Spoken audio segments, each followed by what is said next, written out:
je crois que c'était 16, 18, verset 20. Alors, on va regarder Psaume 34, donc si vous voulez, on va les afficher. Parfois, ce que je trouve dommage à l'écran, c'est qu'on ne puisse afficher qu'un seul verset à la fois. Des fois, il faudra avoir l'ensemble des versets. Donc, Psaume 34. Donc, voilà, si pendant cette lecture, si vous voulez, peut-être ça va vous inspirer un témoignage ou quelque chose qui vient du Seigneur. Et puis, peut-être aussi, ça va vous inspirer un chant. Donc, on va partager ensemble ce matin autour de ce chapitre 34. Alors, ce qui est intéressant, je ne sais pas si vous avez, il y en a parmi vous qui ont des Bibles, ou voilà, souvent on est maintenant sur le smartphone pour regarder. Donc, moi, le psaume 34, le titre qui est donné à ce psaume 34, il est marqué « Le salut de l'Éternel pour le juste ». Le salut de l'Éternel pour le juste. Donc, c'est valable pour nous aujourd'hui.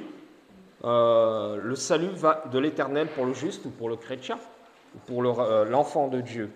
Nous avons le salut de l'Éternel qui vient de l'Éternel. Alors, l'introduction aussi dans ma Bible au psaume 34, lorsque ce psaume a été écrit, il est dit « Psaume de David » lorsqu'il se fit passer pour un fou, David, en présence d'Abimélec et qu'il s'en alla chassé par lui. Donc, David a trouvé un stratagème pour échapper à Abimélec. Et il a été chassé par lui. Donc, si vous êtes, chassé, alors il y a deux façons de voir les choses. Chassé, c'est-à-dire qu'on est rejeté, on est banni. Mais si vous êtes chassé comme on chasse un animal, c'est aussi quelque chose de désagréable. Et puis, on a peur pour sa vie tous les jours. Alors, on va lire à partir, à partir du verset 2.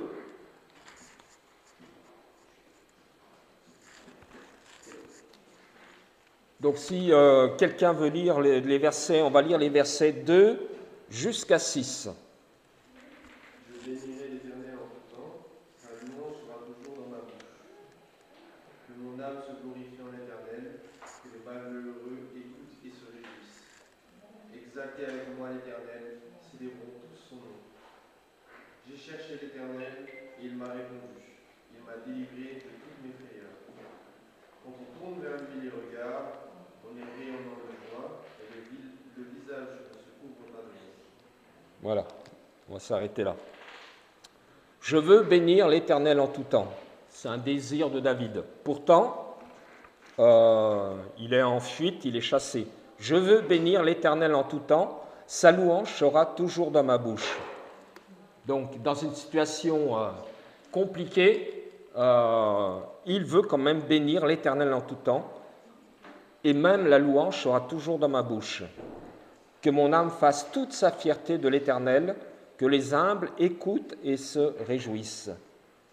Et verset 4, il nous invite à dire « Dites avec moi la grandeur de l'Éternel, célébrons tous son nom.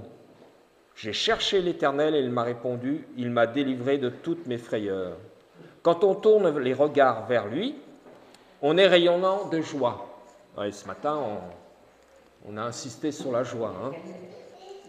C'est vrai, l'enfant de Dieu est dans la joie parce qu'il connaît le salut. Et le visage ne rougit pas de honte. Voilà ce que nous dit ce psaume. Alors, on peut faire aussi, le parallèle. En ce moment, on est dans les Jeux Olympiques. Alors, il y a, une multitude de disciplines. Il y a certaines qu'on ne connaît pas ou qui viennent d'arriver dans les Jeux. Et puis, il y a le tir à l'arc. Alors ça, c'est connu, hein. Et puisque ça existe, c'était peut-être une des premières armes que l'homme ait créées, hein, et aussi pour chasser l'animal, mais pas simplement cela, aussi pour se battre. Mais voilà, des flèches. Alors on va parler un peu de flèches ce matin. Il y a des flèches qui descendent. Alors il est dit au verset... attendez, je voulais lire aussi le verset 20. Il est dit aussi, beaucoup de malheurs atteignent le juste, mais l'Éternel l'en délivre toujours. Donc là, c'est une flèche qui descend. C'est une flèche qui atteint le juste. Beaucoup de malheurs atteignent le juste, mais l'Éternel l'en délivre toujours. Donc des malheurs nous atteignent. Hein, David le dit. Nous sommes peut-être enfants de Dieu, mais on est humains. Donc on ne peut pas échapper. Ce n'est pas parce qu'on est croyant qu'on va échapper à la maladie, à la fatigue, au deuil. Il y a quelques mois en arrière, quand j'ai fait mon malaise, j'ai été atteint et puis on se retrouve, à l'arrêt, j'allais dire. Et des fois aussi, on a un tas d'activités et puis des fois, on se retrouve arrêté. Et puis on peut méditer sur l'Éternel aussi. Ce n'est pas dire qu'on est aussi non plus dans la détresse ou qu'on va se morfondre, mais on peut méditer sur Dieu, sur l'Éternel. Ça, c'est une flèche qui descend. C'est une flèche qui nous atteint. Le psalmiste, à plusieurs reprises, il demande du secours à l'Éternel. Mais là, dans ces versets 2 à 6, c'est une flèche qui part dans l'autre sens, hein, qui va vers Dieu. Une flèche de la foi.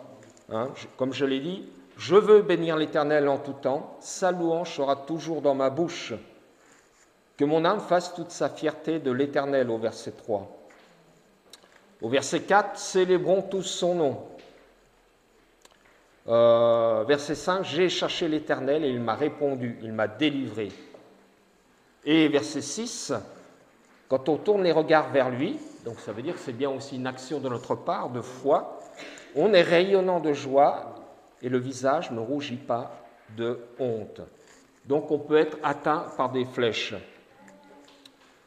Dans la vie des croyants, il y a des moments d'inconfort. Hein, on n'est pas épargné. On peut être atteint par beaucoup de choses.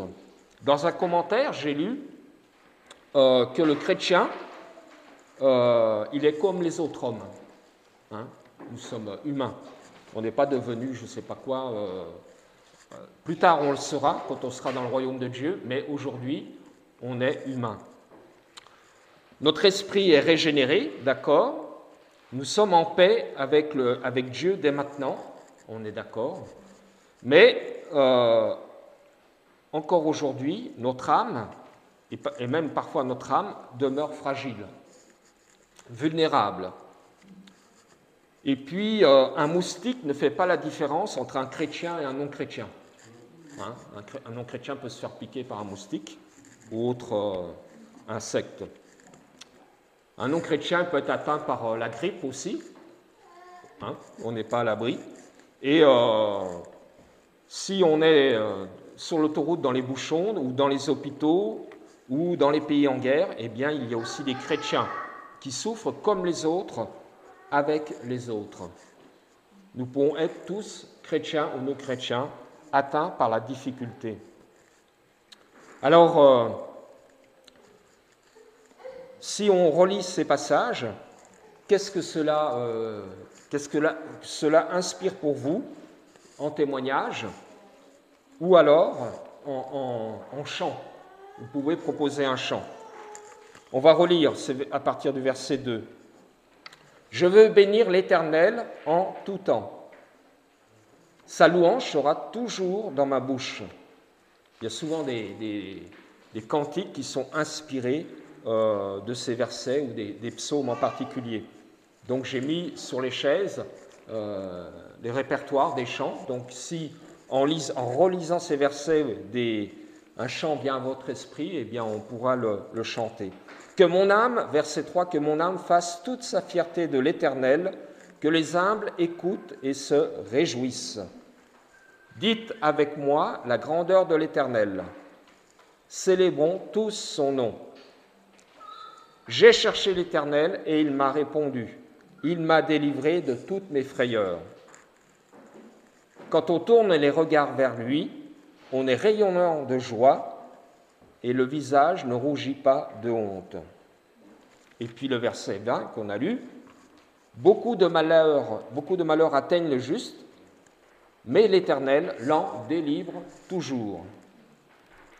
Donc on parle de délivrance, on parle de joie, on parle de louange, on parle aussi de se réjouir,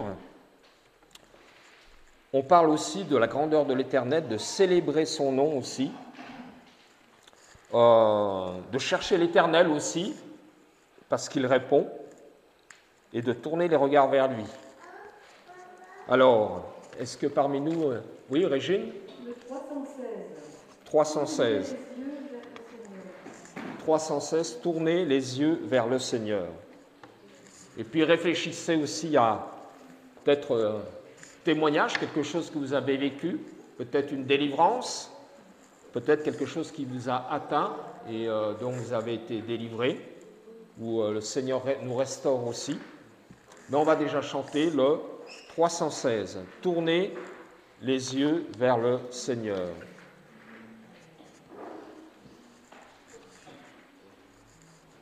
Donc là, j'allais dire, c'est une flèche qui monte vers le Seigneur. Hein. Donc nous tournons les yeux vers le Seigneur. Verset 6, quand on tourne les regards vers lui, on est rayonnant de joie et le visage ne rougit pas de honte. On est rayonnant de joie en tournant les regards vers lui.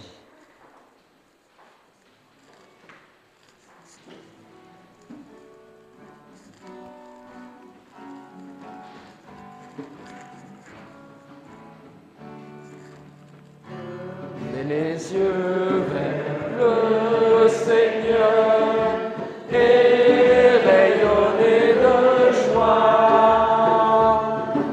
Chantez son nom de tout votre cœur. Il est votre Sauveur. C'est lui votre Seigneur. Cherchez le Seigneur et m'a écouté. Il m'a guéri de mes peurs et sans fin je le louerai. Tournez les yeux vers le Seigneur et rayonnez de joie. Chantez son nom de tout votre cœur. Il est votre Sauveur. C'est lui votre Seigneur. Dieu regarde ce qu'il est. Il écoute leur voix, il les console de leur peine et guide leur pas. Tournez les yeux vers le Seigneur et rayonnez de joie. Chantez son nom de tout votre cœur. Il est votre Sauveur. C'est lui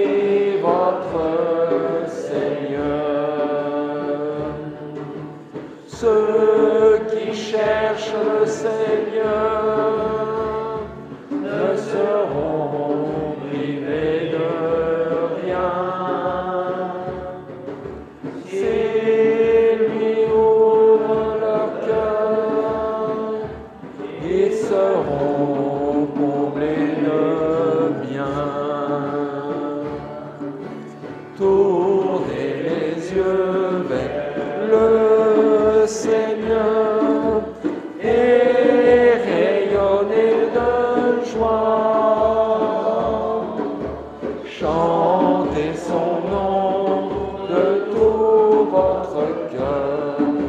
Il est votre sauveur. C'est lui votre Seigneur.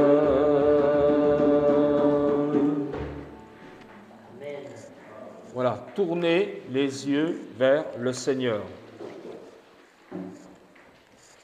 Est-ce que parmi nous, il y a un témoignage de ce que Dieu a pu faire, ou peut-être une flèche qui nous a atteints, et puis l'Éternel nous a aussi délivrés, ou quand une flèche nous atteint, des fois, ça nous permet aussi de regarder vers le Seigneur, d'une autre manière aussi.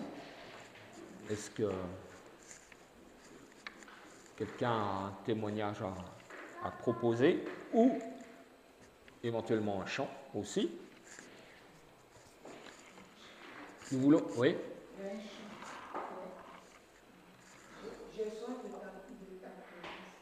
J'ai soif de ta présence.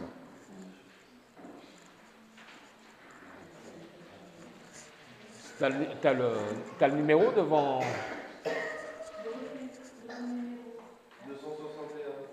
261.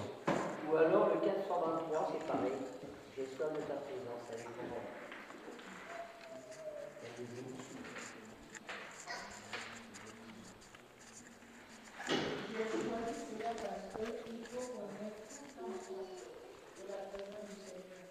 C'est ça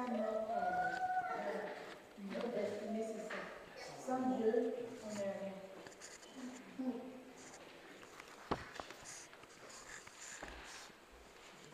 Oui, c'est 400 et quelques, c'est ça? Il y en a plusieurs. Hein. Oui, non, c'est pas le 200, c'est 423. Il y a 423 ou il y a 623 aussi, et j'ai soif de ta présence. Voilà, ça va être ça.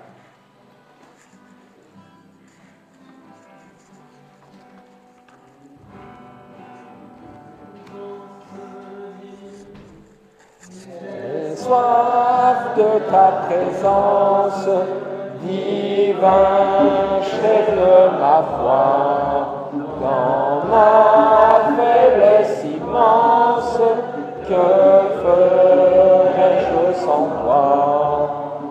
Chaque jour, à chaque heure, oh, j'ai besoin de toi.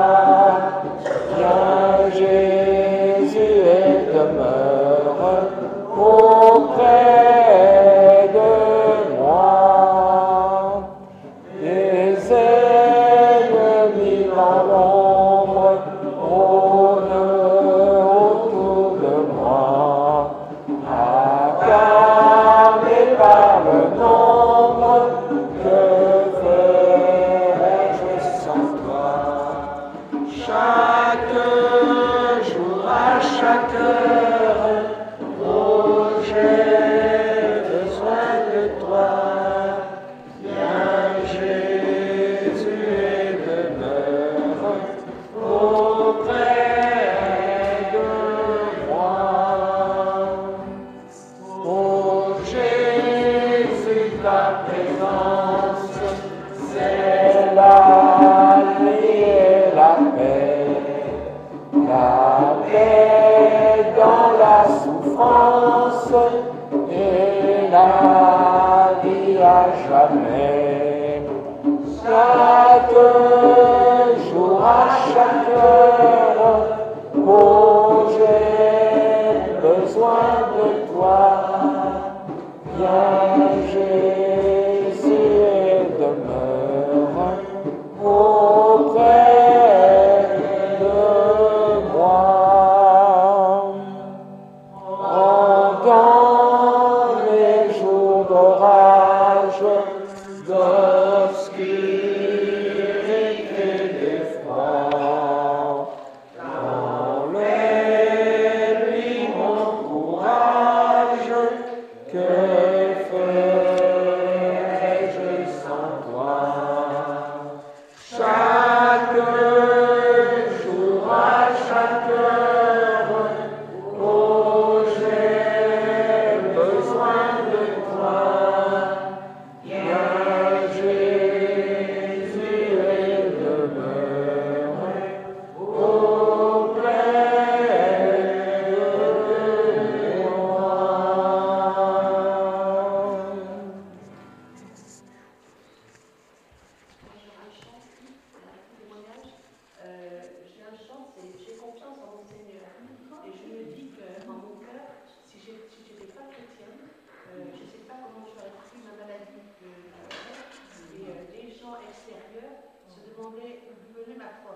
Et en fait, ma force venait de Dieu.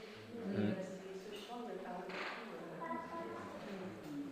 Est-ce que tu as confiance en ton Seigneur? Alors, juste dans le chant, avant, on a chanté accablé par le nombre, les ennemis rôdent autour de moi. Donc, on n'est pas, en tant que chrétien aussi, on subit ça. Et il y a même des jours d'orage. Donc, tout n'est pas. Il y avait un film qui est sorti il y a pas mal d'années en arrière, dont le titre était La vie est un long fleuve tranquille. Donc, c'est pas toujours le cas. Il y a aussi des difficultés. Parfois, quand on prend des fleuves ou des grandes rivières en montagne, on voit des fois que dans la vallée c'est calme, et puis tout d'un coup, le courant s'accélère, il y a des rochers, parfois même des grandes chutes. Alors, donc ça veut dire aussi qu'on peut même chuter, mais voilà, le Seigneur est là, j'ai confiance en mon Seigneur. Le 127, c'est ça? Non 157, je me suis trompé d'une dizaine. 157. J'ai confiance en mon Seigneur. Ah, il faut le dire, mais aussi le vivre. Hein. Voilà. 157. J'ai confiance en mon Seigneur le long du chemin.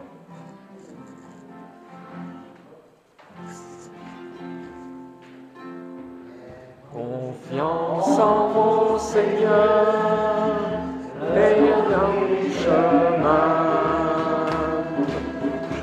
J'ai confiance en mon Seigneur, et tiens ma main. À travers l'orage grondant, mon cœur reste en paix. J'ai confiance en mon Seigneur et je suis gardé. C'est l'ami fidèle, le plus grand ami, en toute assurance. Je m'appuie sur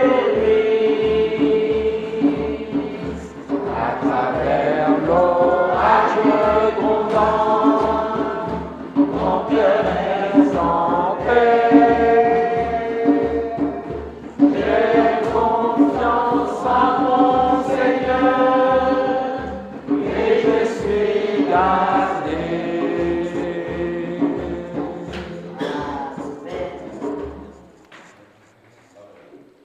J'ai confiance.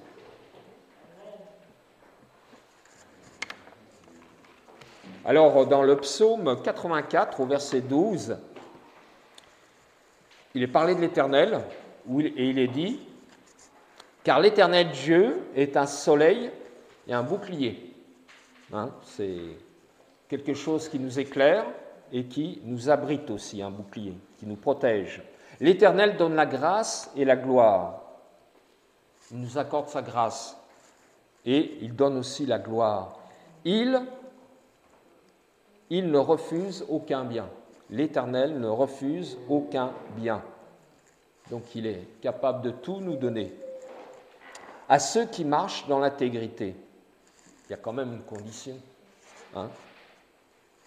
Il ne refuse aucun bien à ceux qui marchent dans l'intégrité.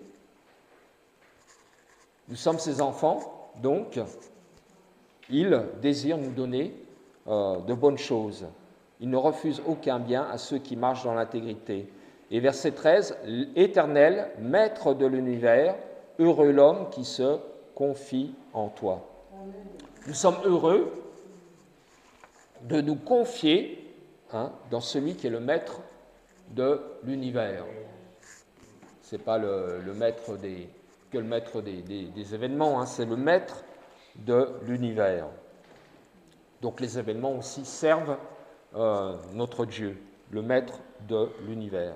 Rien ne lui échappe. Alors, est-ce que vous avez encore témoignage ou chant à proposer? Une chose, Ouais, c'est... Attends. À moins que quelqu'un veut un témoignage et puis un chant.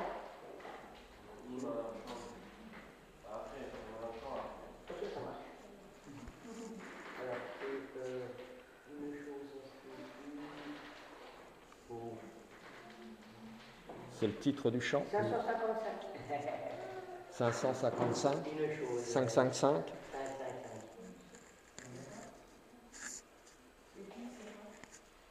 Une chose. Je pense pas qu'ils me connaissent, mais on peut le dire. Ouais, pas assez pour le chanter. Enfin, le chante à cappella. Peut-être que vous ne connaissez pas. Non. Vous ne connaissez pas. Mais on peut le lire. Non, bah, vas-y, Max. Attends, J'ai dit que c'est ma sagesse 160. ça c'est dans quoi la gloire, non? Voilà, sur la gloire.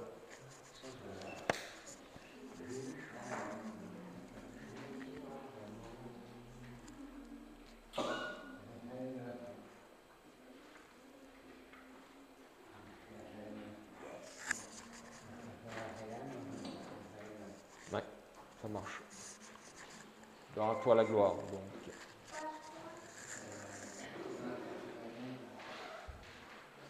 Ah oui, tu veux le recueil. On va en dessous. Maxime, tu le connais? Ouais, on va. 160. Mais non, c'est elle.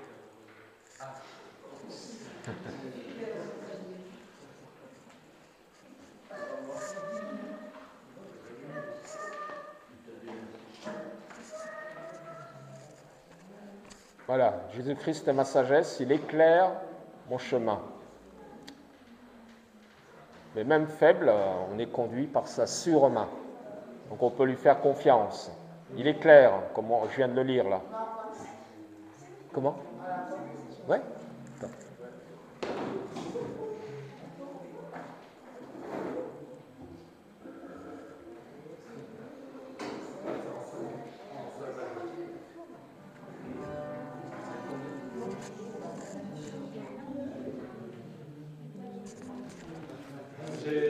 Christ est ma sagesse, il éclaire mon chemin, et je marche en ma faiblesse, conduit par sa sûre main.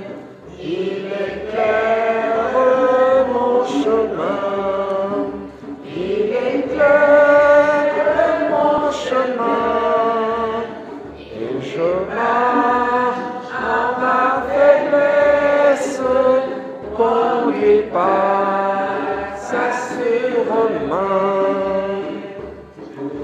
Christ est ma justice, son sang a coulé pour moi.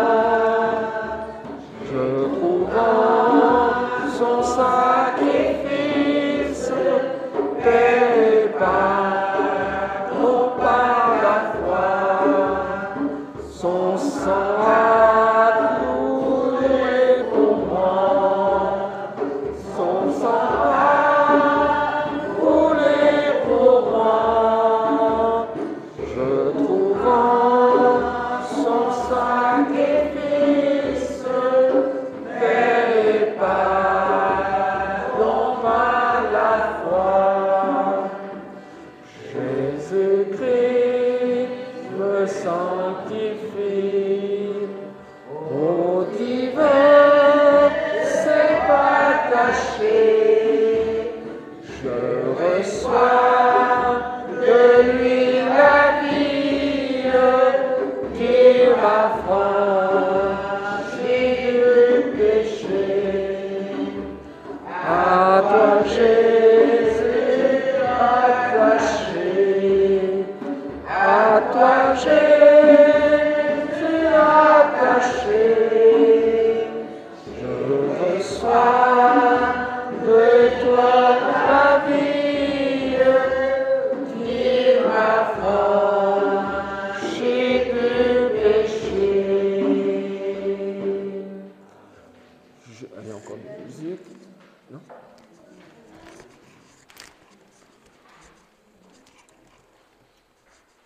Quelqu'un a encore un témoignage ou quelque chose à proposer?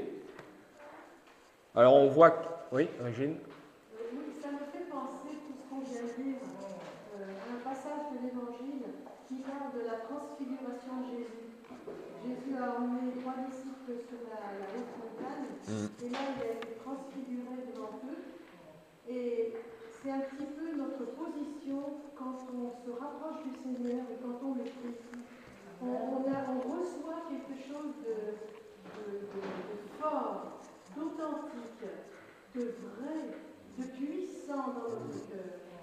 Et c'est cette vérité, cette puissance, cette force dont on aura besoin dans la plaine, quand on redescendra et qu'on vivra parmi nos semblables dans les villages et dans la plaine. Et de temps en temps, n'oublions pas de nous remonter à la montagne pour repuiser de la force, pour repuiser du pardon, pour repuiser de la grâce, pour repuiser la force de nous éloigner du péché, la force de supporter la souffrance par amour pour Jésus-Christ, sachant qu'il peut nous en délivrer. Voilà, remettons toute notre vie à Jésus sur la montagne. Et quand nous redescendrons, nous serons plus forts, nous serons plus joyeux, nous serons plus fortifiés, nous saurons parler de la part du Seigneur Jésus.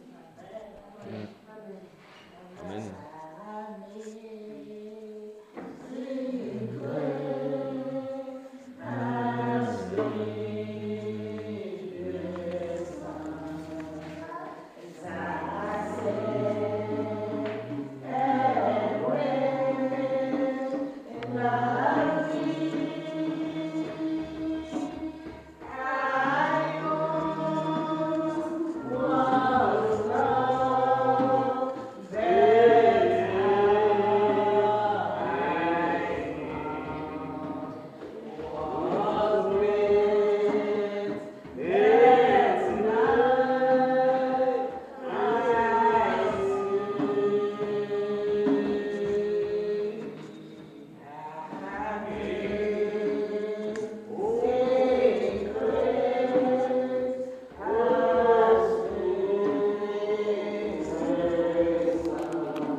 Tout à l'heure, dans le verset 2 du psaume 34, il est dit « Je veux bénir l'Éternel en tout temps ». C'est une décision, c'est une volonté, un acte de volonté, mais aussi c'est parce qu'on connaît l'Éternel. On sait qui il est. Je veux bénir l'Éternel en tout temps. Mais est-ce qu'on peut bénir l'Éternel par tous les temps?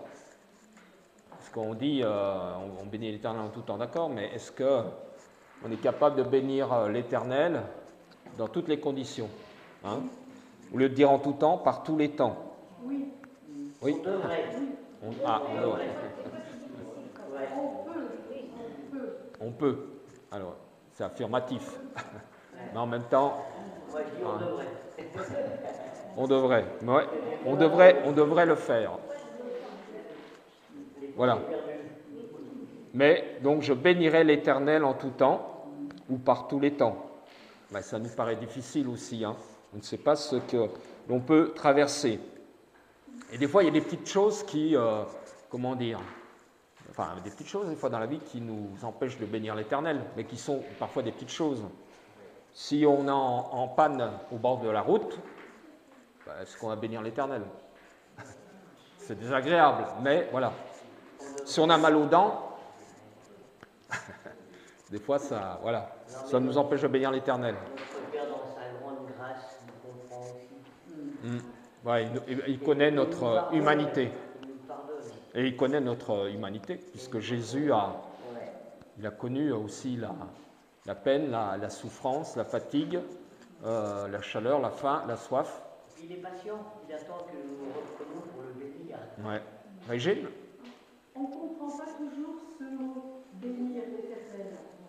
On a l'impression que même si on souffre, même si on est très malheureux, il faut chanter, taper des mains. C'est pas dans ce sens-là. C'est bénir l'Éternel parce qu'il peut me sortir de ce qu'il n'a pas. Des fois, il attend quelque chose de moi. Des fois, il attend que la souffrance fasse son effet. Il a ses raisons, mais il faut lui faire confiance. Et quand on est le plus malheureux, quand on est dans le trou, c'est là qu'il faut dire Seigneur, je te bénis. Je sais que tu es là, tu ne m'abandonneras jamais. Amen. Et c'est à ce moment-là qu'on a la force de dire sa louange sera toujours dans ma bouche. C'est la foi. Ça, c'est la maturité de la foi. Hein? Oui. C'est vrai ce qu'elle dit, mais je ne suis pas tout à fait d'accord. Parce que le Seigneur, il n'hésite pas à nous bénir à chaque fois. Donc à nous, à notre tour, c'est pas parce que quand on est dans la souffrance qu'il veut bénir, mais quand on est dans la joie, partout, il faut le bénir. Est-ce que le Seigneur fait tout le temps des merveilles? Il ne s'arrête jamais. On dit on a un Dieu qui ne sommeille jamais. Il ne s'arrête jamais. À nous aussi, étant en œuvre de ses mains, on ne doit pas s'arrêter de le bénir. Ouais, ne pas s'arrêter de le bénir. Comme il est dit au verset 2 du psaume 34, « Sa louange sera toujours sur ma bouche ». Alors, parfois aussi, on associe la louange et le bien-être. Hein. Si on est bien, on a envie de louer le Seigneur. Mais ce n'est pas du tout cela. Louer Dieu, c'est fixer les regards sur lui et redire, après ce que dit la Bible, ce qu'il est. S'il pleut, est-ce que Dieu est moins grand? S'il y a de l'orage ou s'il fait froid, est-ce que Dieu... voilà. Hein? Si je suis malade, est-ce que Dieu est moins bon? Des fois, quand on est sur un lit d'hôpital, mais voilà. La louange n'a rien à voir avec le bien-être. Alors, est-ce que vous avez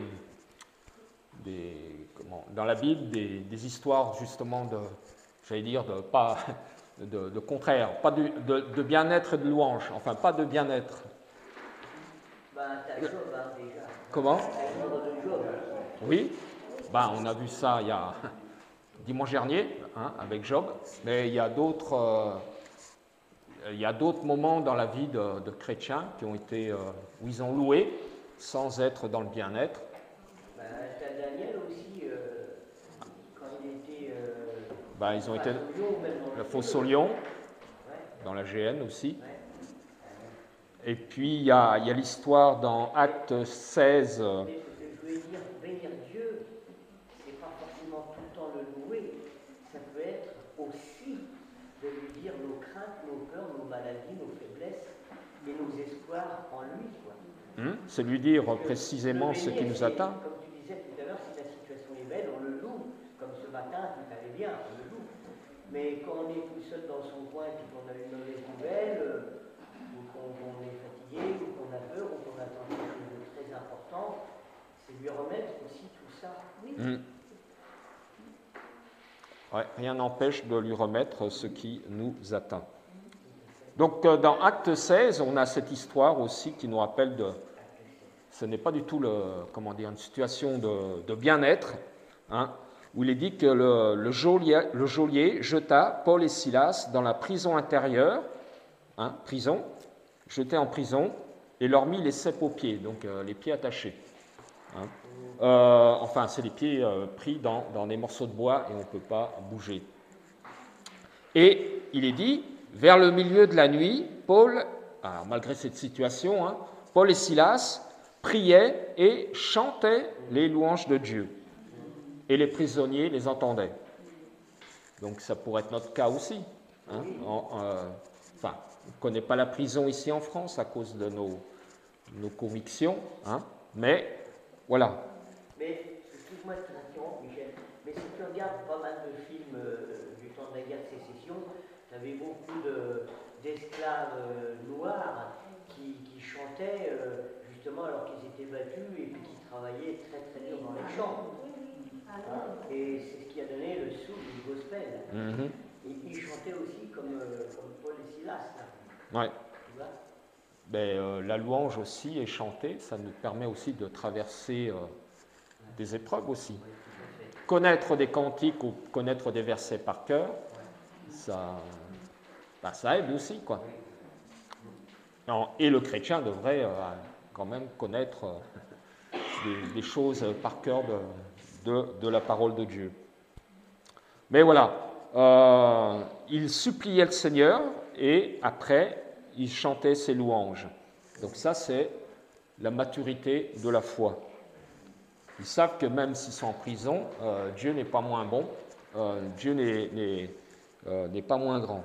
Et on connaît aussi la suite de la conséquence, je ne sais pas comment on pourrait dire, de cette louange. Alors, est-ce que le culte est pour nous ou est-ce qu'il est pour Dieu? Est-ce que nos cantiques aussi sont pour Dieu ou simplement pour nous? Et nos prières et la louange, hein, est-ce que ça monte vers Dieu? Hein, est-ce que c'est une flèche qui va en direction de Dieu? Et aussi, la prédication aussi devrait être un acte d'adoration. Ce qu'on fait, c'est pour Dieu.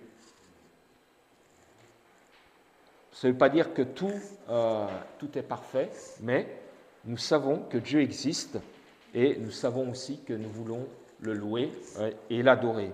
Et c'est là la maturité de la foi. Et pour finir, je vais rappeler encore ce verset 2 du psaume 34. « Je bénirai l'Éternel en tout temps. Sa louange sera toujours sur ma bouche. » Voilà.